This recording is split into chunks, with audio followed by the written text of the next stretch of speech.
Hi guys, Chuck Quinton here, founder of RST. Let's talk about an overview of what the takeaway is all about in rotary swing. Because again, one of these things that frustrates me about golf instruction out there is that it's so random and so conflicting, and nobody ever tells you why you want to do something this way or exactly how to do it. That's where RST is so different. We're not only going to tell you exactly why something has to be done this way to be efficient, but exactly how to do it. And that's the difference. We're going to be very, very specific.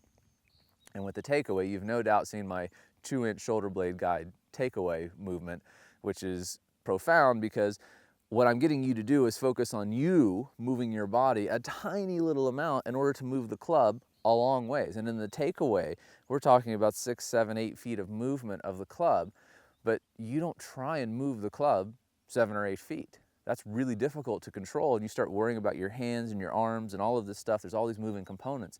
You focus on moving your body, your shoulder blade, a couple inches, and that will move the club. So what does that look like exactly? So when I'm teaching my students, I like to take the arms and the club out of it. We focus on moving from the inside out. And what we're doing here with the takeaways, all I'm going to do is shift my weight to the right and then pull my shoulder blade back. And I'm only going to do this about 45 degrees. My hips are going to rotate a little bit. We're going to minimize that hip movement. We don't want our hips rotating a lot really early. It causes all kinds of issues. But what we're going to do here is just focus on pulling that shoulder blade. I'm just taking my shoulder back, and that, if I just do this, is the whole takeaway. This is what you need to think about when you're working on your golf swing, is look at it without the arms and the club attached. Let's get the core primary movements that move the club and the arms first, right? And then we'll start working on the rest of the stuff that's happening in the periphery, right? So that's the whole takeaway. Can you do this? Of course you can. How easy is that? A little bit of weight shift to the right and a little bit of shoulder blade glide, and I literally have just made a perfect takeaway. So when you're struggling with your takeaway, it's because you're adding extra movements in there that don't need to be there. So we're going to add one more movement now, or no movement really, but we're going to add one more piece of complexity to it. I'm going to extend my arms out. So now movement's exactly the same. My takeaway is as good as anybody's in the world just by these simple little movements that I did. What's that going to do to the club? Once I add the club, boom, done. That's all I did. I shift my weight to the right, and I keep focusing not on what this club's doing. I couldn't care less. It's going to go exactly where I want it to when I focus on moving my body correctly. So let's take a look from down the line.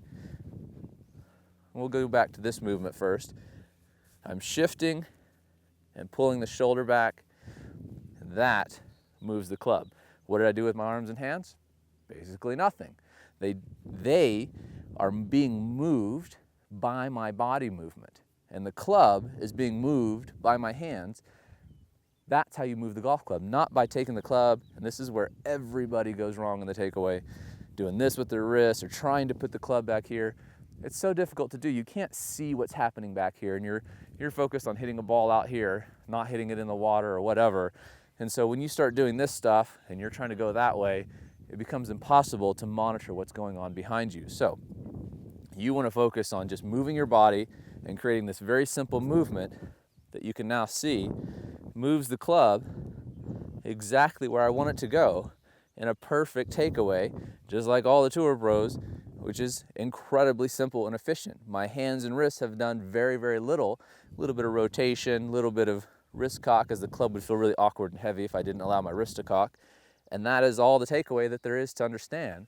The rotary swing takeaway is incredibly simple. It's the fewest moving parts humanly possible to create a perfect takeaway. So big picture, you're not doing anything with your arms and hands, hardly at all. There's such minimal movement to master the Rotary Swing Tour takeaway. Now take a look at the more in-depth videos where we talk about the right arm and the wrists and the shoulder blade guide. I get into that more specifically. So that's the overview of how simple the Rotary Swing Tour takeaway really is.